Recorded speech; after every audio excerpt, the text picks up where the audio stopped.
Assalamu alaykum wa rahmatullahi wa barakatuh. Mon frère, ma sœur, chaque fois que ton front touche le sol, tu n'es pas seul. Tu es sous la protection d'Allah, le gardien de ton âme, le seul qui ne dort jamais. La prière n'est pas un rituel mécanique. C'est une respiration du cœur. C'est le moment où ton âme s'élève alors que ton corps s'abaisse. C'est un secret partagé entre toi et ton Créateur. Allah dit « Cherchez secours dans la patience et la prière » Sourate Al-Baqarah 2,45. Ces mots ne sont pas une simple recommandation, ils sont une porte vers la sérénité, la force, la lumière. Quand tu pries, c'est comme si Allah te prenait par la main et te disait « Viens à moi, je suis ton refuge ». Mais combien d'entre nous prient encore avec le cœur éveillé? Combien ressentent vraiment la douceur d'une prosternation? Trop souvent, nos lèvres bougent, mais nos cœurs dorment. Pourtant, c'est dans cette prosternation que se cache le secret de la protection divine. Lorsque tu dis « Allahu Akbar », tu déposes ton fardeau. Lorsque tu dis « Subhana Rabbi al-A'la », tu reconnais que rien n'est plus grand qu'Allah. Et Allah, en retour, te couvre de sa lumière. La prière n'est pas seulement un devoir, c'est une rencontre avec la paix. Un moment où le monde s'efface et où il ne reste que toi et lui. Chaque prosternation est une forteresse invisible. Elle te protège de la peur, de la tristesse, de la colère. Car celui qui s'incline devant Allah ne s'inclinera jamais devant les épreuves. Souviens-toi de ceux qui t'ont précédé. Le prophète, quand les soucis du monde l'écrasaient, se réfugiait dans la prière. Il disait à Bilal, « Ô Bilal, apporte-nous le réconfort par la prière. » Abu Daoud. La salate était son apaisement, sa force, son armure. Et c'est cette même lumière que tu peux retrouver. Quand tu t'agenouilles, le monde s'arrête. Tu n'as plus besoin de comprendre tout ce qui t'arrive. Car tu sais qu'Allah veille, ne vois plus la prière comme une obligation, mais comme un rendez-vous d'amour. Un moment où tu viens déposer tes peines, tes rêves, tes larmes et ta gratitude. Fais-en une habitude du cœur, pas seulement du corps. Quand tu marches vers la mosquée ou vers ton tapis, dis-toi « Je vais à la rencontre de mon protecteur ». Et peut-être, en écoutant ces mots, certains ressentent un appel, le besoin de renouer avec ce lien sacré. Alors, reste jusqu'à la fin de cette vidéo, car une surprise t'y attend. Un rappel que ton âme n'attendait peut-être que ça. Et si ces paroles ont touché ton cœur, laisse en commentaire un mot, une phrase qui décrit ce que la prière signifie pour toi. C'est une manière de témoigner, de semer la lumière là où d'autres cherchent encore le chemin. Et si ton cœur désire grandir avec nous dans cette lumière, n'oublie pas. Ce voyage ne fait que commencer. La prière est ton refuge, ton dialogue secret avec celui qui t'a créé, celui qui t'écoute même lorsque le monde se tait. Le Coran n'est pas un livre que l'on lit, c'est une voix qui nous lie, une voix qui connaît nos blessures, nos peurs, nos secrets les plus profonds. Chaque verset murmure à ton cœur, « Je suis là pour te guider ». Quand tu ouvres le Coran, tu ouvres la porte du ciel. Et quand tu le récites, c'est comme si ton âme respirait la miséricorde. Le Coran n'a pas été révélé pour être seulement entendu, mais pour être vécu. Il est la lumière d'Allah déposée dans des mots. Une lumière qui éclaire celui qui s'y attache et protège celui qui le médite. Le prophète a dit « Celui qui récite Ayat al-Kursi avant de dormir sera protégé par Allah jusqu'au matin. » Sahih al-Bukhari. Ces versets ne sont pas de simples mots, ils sont des boucliers. Quand tu récites Ayat al-Kursi, les anges t'entourent. Quand tu dis Al-Ikhlas, tu rappelles au monde l'unicité d'Allah. Quand tu récites Al-Falak et An-Nas, tu invites la lumière à dissiper les ombres. Le Coran est une protection pour le corps, mais surtout pour le cœur. Il éloigne le doute, les peurs et la solitude, car chaque mot te rappelle que tu n'es jamais abandonné. Il y a dans chaque verset une promesse silencieuse, une promesse que celui qui s'y accroche ne sera jamais perdu. Lis-le même si ta voix tremble, lis-le même si ton cœur pleure, car le Coran ne juge pas ta faiblesse, il la guérit. Souviens-toi de ces nuits où tout semblait sombre. Et pourtant, une simple récitation d'Al-Fatiha a suffi à calmer ton cœur. C'est cela, la protection d'Allah. Discrète, mais puissante. Récite chaque jour, même un verset. Car le prophète a dit « Le meilleur d'entre vous est celui qui apprend le Coran et l'enseigne. » Sahih al-Bukhari. Et si tu ne comprends pas encore tout, ne t'arrête pas. Car le Coran agit, même en silence. Ces mots descendent sur ton âme comme la pluie sur la terre sèche. Il y a des versets qui te parleront au moment où tu en auras besoin. D'autres te consoleront quand tout semblera s'écrouler. Et parfois, tu tomberas sur un verset qui te fera pleurer. Non pas de douleur, mais de reconnaissance. Parce que tu réaliseras qu'Allah t'a entendu avant même que tu ne l'invoques. Alors garde ton Coran près de ton cœur. Lis-le au matin pour commencer ta journée sous sa protection. Lis-le le soir, avant de t'endormir, pour que ton âme voyage en paix jusqu'à l'aube. Et si cette parole t'inspire, partage-la à ton tour. Car peut-être qu'un seul verset partagé sauvera un cœur égaré. Dis en commentaire, « Ya Allah, fais de moi un cœur vivant par ton Coran. » Et reste bien jusqu'à la fin. Car ce que nous allons explorer ensemble par la suite t'ouvrira les portes d'une paix que seul le rappel d'Allah peut offrir. Il y a une chose qu'Allah regarde avant tes mots, avant tes gestes, avant tes sacrifices, ton intention. La sincérité, al-ikhlas, c'est ce qui transforme une simple action en acte d'adoration et un geste ordinaire en trésor éternel. Tout acte qui n'est pas sincère est comme une ombre sans lumière. Mais quand ton intention est pure, même la plus petite action devient immense auprès d'Allah. Le prophète a dit « Les actions ne valent que par les intentions » Sahih al-Bukhari. Ce hadith n'est pas seulement une phrase, c'est une clé.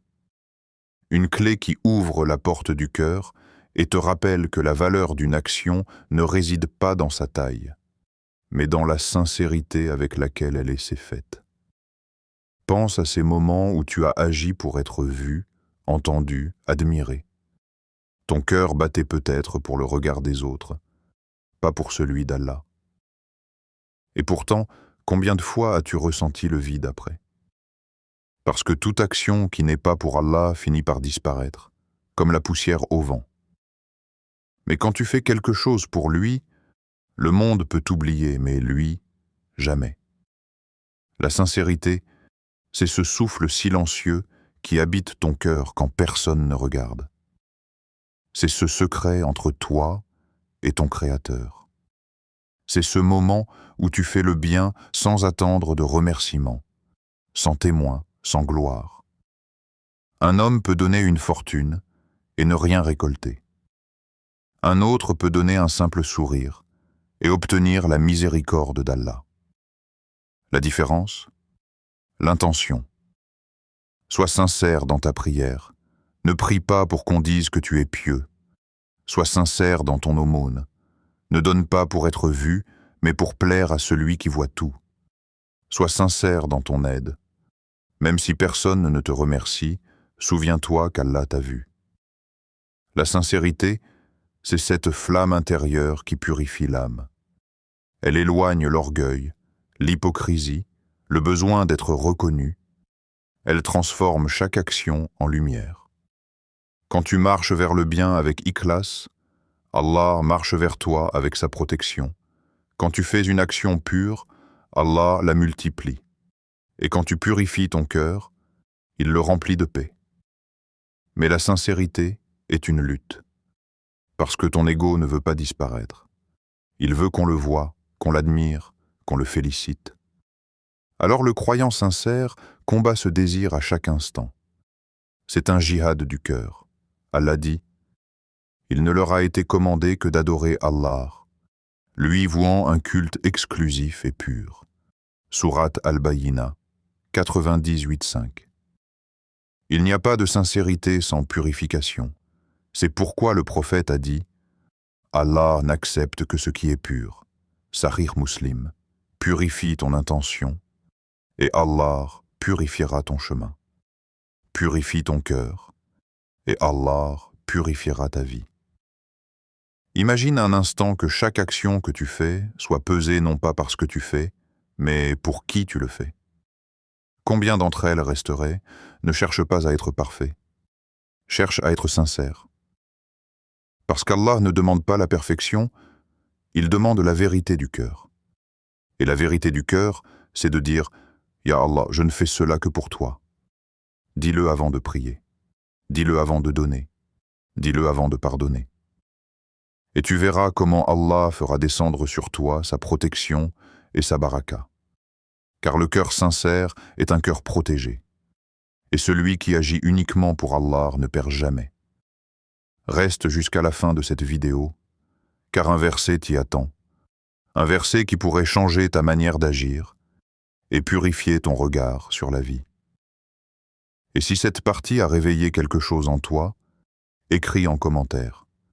Ya Allah, rends mes intentions pures et sincères. Ton mot sera une lumière pour d'autres, une trace de sincérité sur le chemin des cœurs. Ferme les yeux un instant. Imagine ton cœur entouré de lumière. Une lumière qui apaise, qui guérit, qui protège. Cette lumière s'appelle le dhikr, le souvenir d'Allah. Le dhikr, c'est ce souvenir de celui qui ne t'oublie jamais. C'est la respiration de l'âme, la nourriture du cœur, le parfum invisible qui accompagne le croyant à chaque pas. Allah dit, n'est-ce que point par l'évocation d'Allah que se tranquillisent les cœurs? Sourate Ar-Ra'd, 13-28. Quand tu dis Subhanallah, tu purifies ton cœur. Quand tu dis Alhamdulillah, tu rappelles ta gratitude. Quand tu dis Allahu Akbar, tu déclares que rien n'est plus grand que lui. Et quand tu dis Astaghfirullah, tu déposes tes fardeaux entre ses mains. Le dhikr n'a pas besoin d'un moment précis. Il n'a pas besoin d'un lieu. C'est un état. C'est vivre avec Allah dans chaque respiration. Tu peux marcher, conduire, cuisiner, étudier, et ton cœur peut être en dhikr. Parce que ce n'est pas la langue qui se souvient, c'est le cœur. Le dhikr est un bouclier, un mur de lumière contre les murmures du shaitan. Car là où le nom d'Allah est prononcé, le mal s'efface. Le prophète a dit, celui qui dit « La ilaha illallah wahdahu la sharika lahu » 100 fois par jour, aura 100 bonnes actions inscrites, 100 péchés effacés, et il sera protégé du diable jusqu'au soir. Sahih al-Bukhari. Ce n'est pas la répétition mécanique des mots qui compte. C'est la conscience derrière ces mots. C'est dire « La ilaha illallah » avec tout ton être, jusqu'à sentir que ton cœur devient léger. Le dhikr t'élève au-dessus de tes pensées négatives. Il t'arrache à la peur. Il t'habille de paix. Quand tu traverses une épreuve, fais du dhikr ton refuge. Ne laisse pas ton esprit se noyer dans l'inquiétude. Dis « Hasbi Allahu la ilaha illa huwa » Allah me suffit, il n'y a de divinité que lui. Et tu verras, le fardeau devient plus doux, le silence devient plus apaisant. Parce que dans le dhikr, tu n'es jamais seul. Le dhikr, c'est aussi se souvenir d'Allah dans les moments d'abondance. Car trop souvent, on se souvient de lui seulement dans la douleur. Mais le véritable adorateur se souvient d'Allah dans la joie comme dans l'épreuve. Fais de ton cœur un lieu où son nom résonne sans cesse. Dis-le à voix basse, dis-le dans le silence, dis-le en marchant, en respirant, en vivant. et chaque subhanallah sera une protection invisible autour de toi. Tu veux savoir quand ton cœur est vivant? C'est lorsqu'il trouve la paix dans le dhikr. Alors maintenant, prends une grande respiration et dis doucement « Alhamdulillah ». Ressens la paix qui descend. C'est Allah qui t'écoute. Et si ces mots te touchent, laisse en commentaire. Mon cœur vit par le dhikr d'Allah. Partage cette lumière à ton tour, car peut-être qu'un seul subhanallah partagé sauvera un cœur fatigué. Et reste bien jusqu'à la fin, car une récitation t'y attend, une mélodie du cœur, un souffle de paix, un rappel qui pourrait transformer ton regard sur la vie. Ferme un instant les yeux, respire profondément et répète doucement « Hasbi Allahu la ilaha illa huwa ». Allah me suffit, il n'y a de divinité que lui. Ces mots ne sont pas un simple apaisement, ils sont un remède, un rappel qu'au-delà de tout ce que tu vis, il y a une main invisible qui tient ta vie avec sagesse.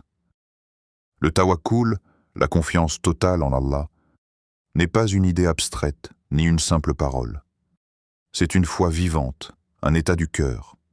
C'est dire « Ya Allah, je fais ma part, et je te laisse le reste. » Et quiconque place sa confiance en Allah, il lui donnera une issue favorable. Sourate At-Talaq 65.3. Cette promesse divine est un refuge. Un rappel que même lorsque tout semble perdu, Allah ouvre une porte là où il n'y avait même pas de mur. Mais la confiance véritable n'apparaît pas quand tout va bien. Elle se révèle dans le vide, dans le silence, dans ces moments où tu ne comprends plus rien et où pourtant, ton cœur murmure encore « Je crois en toi, Ya Allah ». Souviens-toi de Hajar, seul dans le désert brûlant, tenant son fils Ismaël dans ses bras. Pas d'eau, pas d'abri, pas d'aide.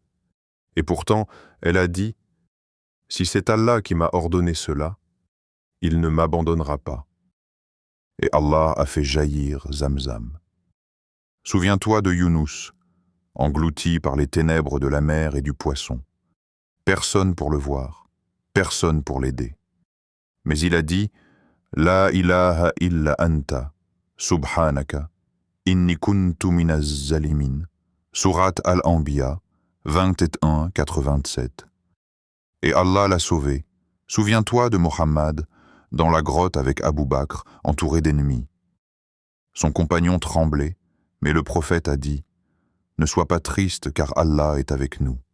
Sourate At-Tawbah 9-40. Regarde la force de ces cœurs. Ils n'ont pas attendu de comprendre, ils ont fait confiance. Le tawakkul n'est pas une excuse pour ne rien faire. C'est une combinaison parfaite entre l'effort sincère et la confiance absolue. C'est semer la graine, tout en sachant que seule la pluie d'Allah la fera pousser. Tu fais ta part, tu cherches, tu travailles, tu pries, et ensuite, tu lâches prise. Tu dis « Ya Allah, je t'ai confié le résultat ». Et tu verras, la sérénité remplacera l'inquiétude, parce que le cœur qui s'abandonne à Allah devient invincible. Quand Allah te suffit, plus rien ne te manque. La confiance en Allah, c'est une lumière dans la tempête. Tu peux pleurer, trembler, douter, mais tant que tu dis « Ya Allah, je t'ai confié ma vie », tu n'as rien perdu. Le tawakkul ne te promet pas une vie sans épreuve, mais il t'assure de ne jamais être seul dans l'épreuve. Parfois, Allah te prive pour te protéger. Parfois, il te retarde pour mieux te donner. Et parfois, il t'éprouve pour t'élever. Mais dans chaque cas, il est avec toi. Apprends à lui faire confiance même quand le plan te semble incompréhensible, parce qu'Allah ne se trompe jamais. Et ce qui semble t'être enlevé aujourd'hui est peut-être ce qui t'aurait détruit demain. Quand ton cœur s'agite, rappelle-toi, Allah a toujours un plan, même quand toi tu ne vois rien. Alors ne t'inquiète plus de ce que tu ne contrôles pas. Fais ton effort, prie, puis repose ton cœur sur le meilleur des protecteurs. Et quand tu sentiras la peur revenir, dis-toi simplement « Je ne suis pas seul. Allah est avec moi, et ces mots sont une forteresse. Répète-les autant qu'il le faut, jusqu'à ce que ton cœur se souvienne de la paix d'avant la peur. Et toi qui écoutes ces paroles, reste jusqu'à la fin, car ce que tu vas entendre ensuite te montrera comment Allah récompense ceux qui lui font confiance, sans condition. Et si ton cœur comprend cela, écris en commentaire « Ya Allah, je te confie tout ce que je ne comprends pas ». Ces mots sont une prière. Et Allah entend tout. Chaque jour, tu croises des occasions d'être protégé sans le savoir. Pas par des murailles ou des anges visibles, mais par les bonnes actions que tu poses sans calcul. Chaque bonne action est une graine que tu plantes dans ton destin. Même un sourire, un mot doux, une aide discrète, tout cela est enregistré dans un livre que rien n'oublie. Et quiconque fait le bien, fût-ce du poids d'un atome, le verra. Sourate Az-Zalzala 99:7. Allah est juste.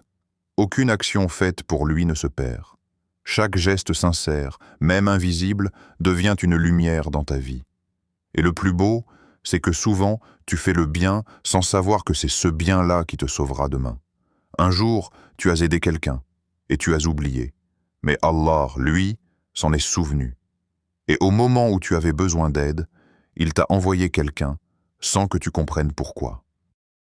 C'est cela, la miséricorde d'Allah. Le bien que tu sèmes te revient toujours, même si tu ne sais pas quand ni comment. Le prophète a dit « Les œuvres les plus aimées d'Allah sont celles qui sont constantes, même si elles sont petites. » Sahih al-Bukhari. Ne cherche pas la grandeur des actes, cherche la constance, parce qu'un petit bien répété devient une montagne dans l'au-delà. Fais le bien même quand personne ne regarde. Fais le bien même quand personne ne le mérite. Fais le bien même quand ton cœur est fatigué, parce qu'à chaque fois que tu fais le bien, Allah t'enveloppe de sa protection. Il y a des gens qu'Allah protège uniquement à cause d'une bonne action cachée, un pardon donné, une aumône faite en secret, une larme versée pour autrui. Et il y a des actions minuscules mais immenses aux yeux d'Allah. Une femme a été pardonnée pour avoir donné à boire à un chien assoiffé, et un homme a été puni pour avoir enfermé un chat sans nourriture. Le bien et le mal ne se mesurent pas à leur taille, mais à la pureté du cœur. Chaque jour, dis-toi, comment puis-je faire une action que seul Allah verra? Car les bonnes actions faites en secret ont une lumière particulière. Et si parfois tu te demandes pourquoi ta vie s'apaise, peut-être que c'est à cause d'une action oubliée.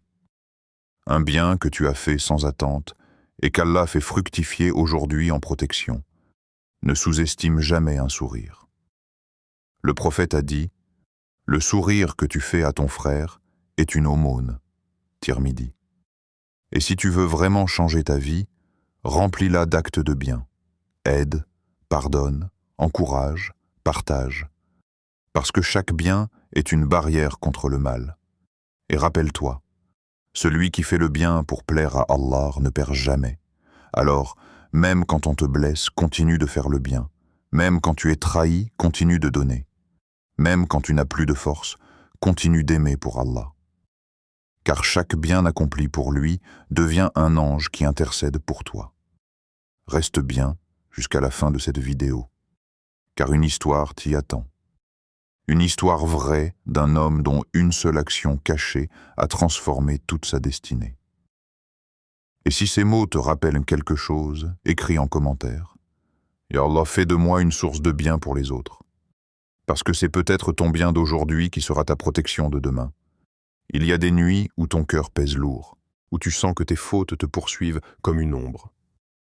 Des moments où tu te dis « c'est trop tard, Allah ne me pardonnera plus ». Mais écoute bien, mon frère, ma sœur, ce trop tard n'existe pas avec Allah. Aucun péché n'est trop grand pour lui. Mais il faut un cœur sincère pour dire « Astaghfirullah ya Rabbi, pardonne-moi ». Le repentir, at-tawba, n'est pas une simple demande.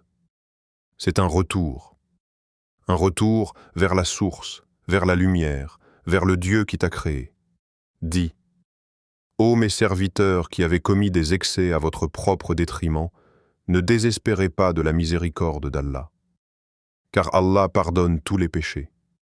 Oui, c'est lui le pardonneur, le très miséricordieux. Sourate Az-Zumar, 39-53. Chaque fois que tu dis « Astaghfirullah » avec sincérité, Allah efface une trace de ton passé. Il ne se contente pas de pardonner. Il efface, il purifie, il protège. Tu vois, le repentir sincère est une lumière que même le péché ne peut éteindre. C'est une main tendue entre toi et ton Seigneur. Et cette main, Allah ne la repousse jamais. Quand tu t'abaisses devant lui avec un cœur brisé, tu n'es pas humilié, tu es honoré. Parce qu'Allah aime les cœurs qui se brisent pour revenir à lui. Allah aime ceux qui se repentent et il aime ceux qui se purifient. Sourate Al-Baqarah 2:222. Le repentir, c'est l'art de renaître. C'est dire à ton âme, reviens, il y a encore un espoir. Et Allah t'accueille sans te rappeler ce que tu as fait. Il ne te juge pas selon ton passé, mais selon ton retour. Pense à Adam, alayhi salam. Il a fauté, oui. Mais il a dit, Seigneur, nous avons fait du tort à nous-mêmes. Et si tu ne nous pardonnes pas, nous serons du nombre des perdants. Sourate Al-A'raf 7:20-3. Et Allah l'a pardonné, parce que le pardon d'Allah n'a pas de limite tant que ton regret est vrai. Il y a des gens qui pensent que leur cœur est trop sale pour revenir. Mais le prophète a dit, celui qui se repent d'un péché est comme celui qui n'en a jamais commis. Ibn Majah. Tu vois la beauté?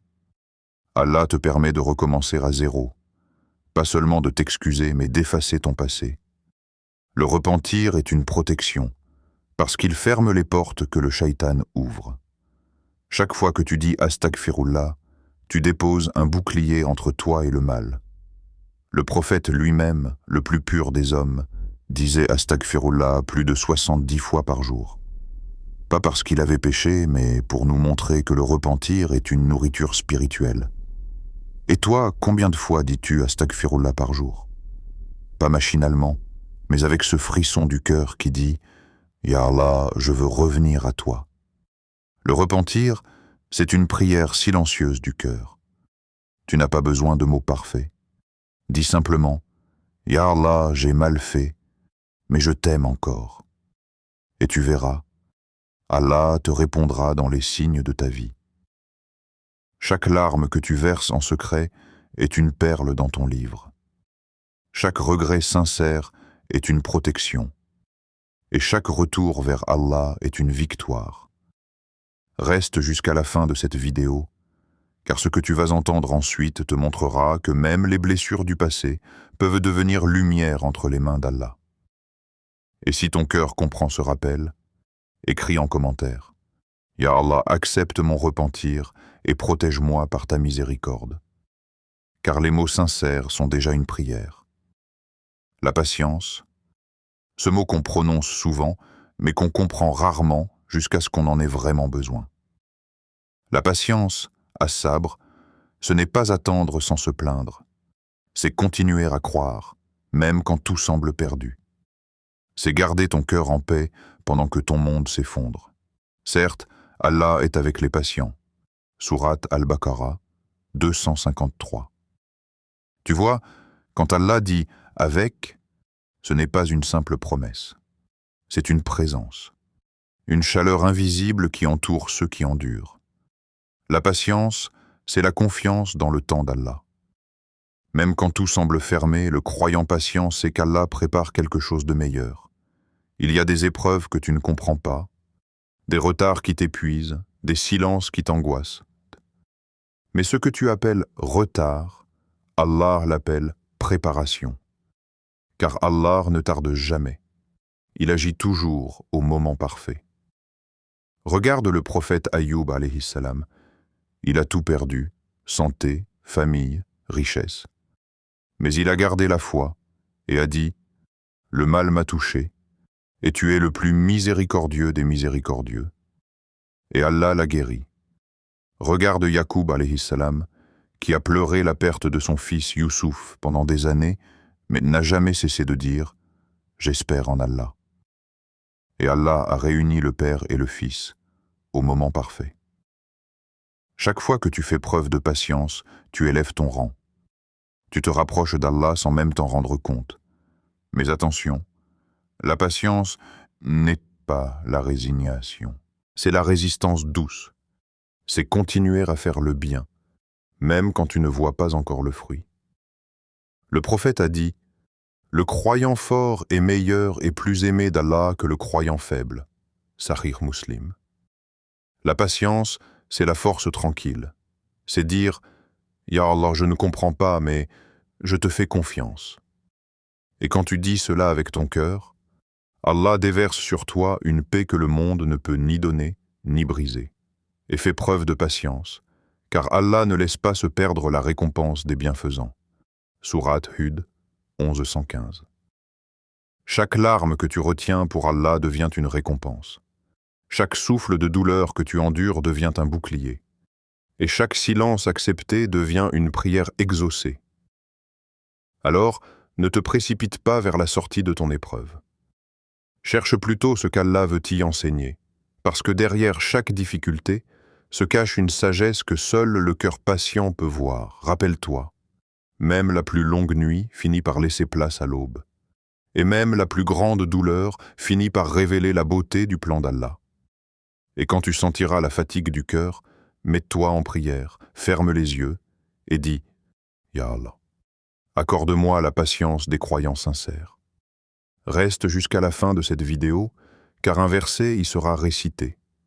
Un verset qui t'apprendra que la patience n'est pas une faiblesse, mais un bouclier. Et si ton cœur a trouvé la paix dans ces mots, écris en commentaire. Ya Allah, fais de moi un cœur patient et confiant en ton plan. Car la patience est la clé du repos intérieur. Et ceux qui patientent marchent toujours vers la lumière. Il y a des cœurs qui se plaignent de ce qu'ils n'ont pas, et d'autres qui remercient pour ce qu'ils ont. La différence entre les deux, c'est la paix. Dis souvent « Alhamdulillah », car la gratitude attire les bienfaits et les garde.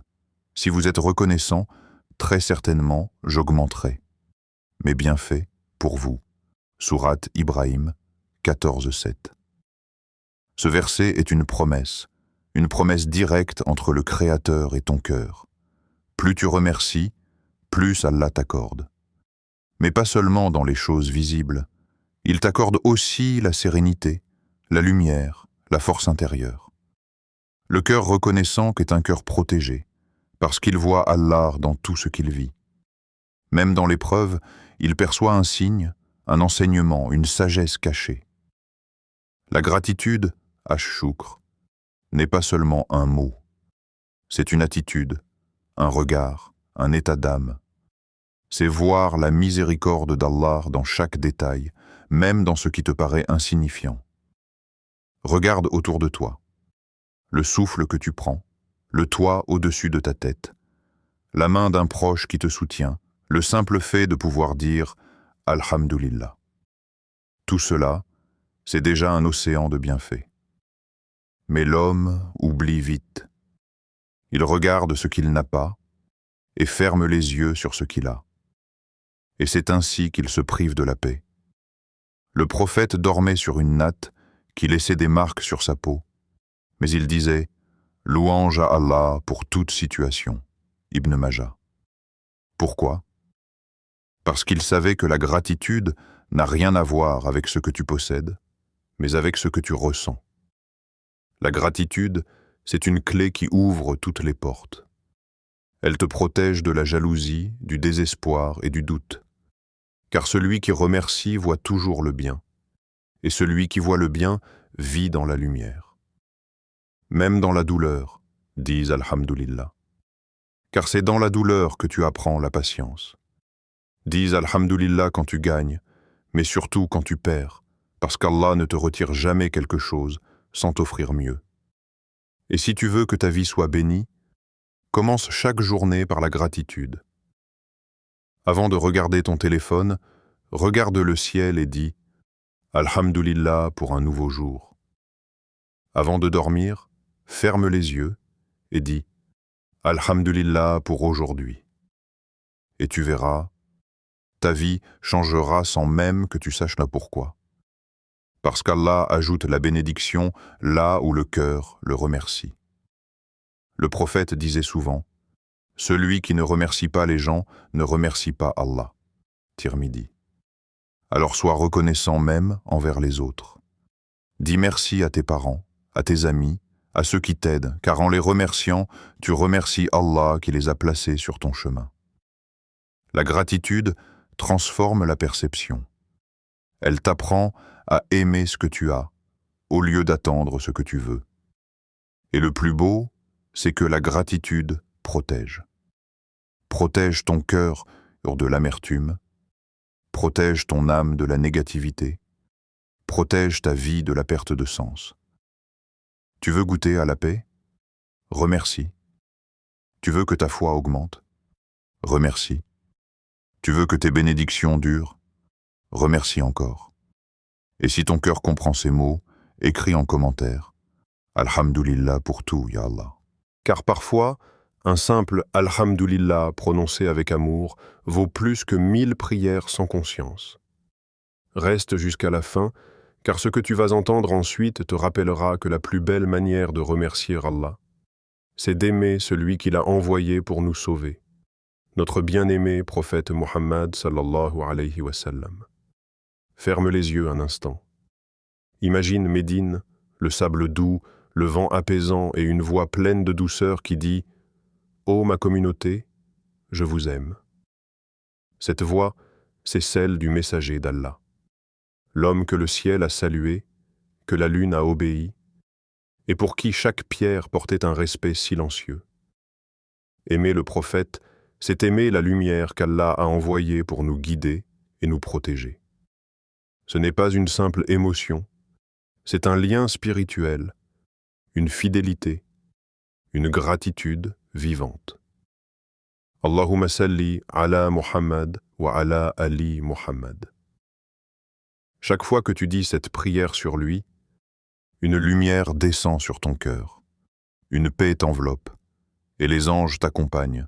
Le prophète a dit « Celui qui prie sur moi une fois, Allah prie sur lui 10 fois. » Sahih Muslim. Tu vois la beauté? Aimer le prophète, c'est être aimé par Allah lui-même. Mais cet amour ne se dit pas seulement avec la langue, il se vit avec le cœur et les actes. C'est suivre sa voie, imiter sa douceur, marcher comme il marchait, parler comme il parlait. Il ne s'est jamais mis en colère pour lui-même, mais toujours pour la vérité. Il n'a jamais levé la main sur une âme, mais il a tendu la main à des cœurs brisés. Quand les gens l'insultaient, il priait pour eux. Quand on lui faisait du mal, il pardonnait. Quand il voyait la pauvreté, il partageait. Et si tu veux savoir combien tu l'aimes, regarde combien tu t'efforces de lui ressembler. L'amour du prophète, c'est un chemin, pas une simple déclaration. C'est une lumière qui guide ta foi et une protection qui entoure ta vie.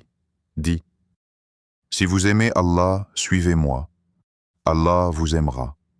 Sourate Al-Imran 3:31. Aimer le prophète, c'est aimer Allah, lui-même, parce que c'est Allah qui a choisi de l'élever, de le purifier et d'en faire un modèle éternel. Quand tu pries sur lui, les anges prient pour toi. Quand tu le défends, Allah te défend. Et quand tu suis ses pas, Allah te protège. Alors multiplie les salutations sur lui. Fais de son nom une lumière sur ta langue. Dis-le au matin, au soir, avant de dormir, jusqu'à ce que ton cœur ressente ce lien sacré, l'amour du prophète. Et souviens-toi, celui qui l'aime vraiment le retrouvera au paradis. Le prophète a dit, « Tu seras avec ceux que tu aimes » Sahih al-Bukhari. Alors aime-le d'un amour qui purifie ton cœur. Aime-le d'un amour qui t'élève au-dessus de la rancune, de la peur et de l'orgueil. Aime-le comme un guide, un père, une lumière. Et si ces paroles te touchent, écris en commentaire « Allahumma salli ala Muhammad » car chaque mot de cette invocation t'approche de lui. Et reste encore un instant, car ce que tu vas entendre à la fin n'est pas une conclusion, mais une invitation. Une invitation à marcher, toi aussi, sur le chemin de la lumière. Mon frère, ma sœur, si tu veux être sous la protection d'Allah, fais de ta vie un rappel constant de lui. Prie, médite, sois sincère, pardonne, remercie, aime. Ne laisse pas ton cœur s'éteindre dans le vacarme du monde. Chaque prière, chaque verset, chaque mot de dhikr, chaque larme, chaque sourire, est une graine que tu plantes dans ton éternité. Et souviens-toi, celui qui marche vers Allah, Allah court vers lui. Alors marche, marche avec foi, avec sincérité, avec amour, car le chemin vers Allah est le seul qui mène à la paix.